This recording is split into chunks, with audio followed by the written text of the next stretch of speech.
शान्ताकारं भुजगशयनं पद्मनाभं सुरेशं विश्वाधारं गगनसदृशं मेघवर्णं शुभांगं लक्ष्मीकान्तं कमलनयनं योगिभिर्ध्यानगम्यं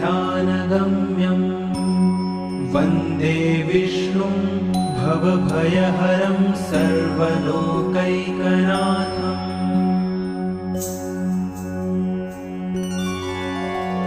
शान्ताकारं भुजगशयनं पद्मनाभं सुरेशं विश्वाधारं गगनसदृशं मेघवर्णं शुभांगं लक्ष्मीकान्तं कमलनयनं योगिभिर्ध्यानगम्यं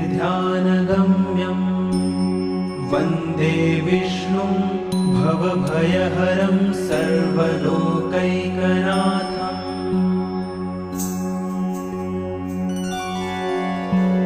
शान्ताकारं भुजगशयनं पद्मनाभं सुरेशं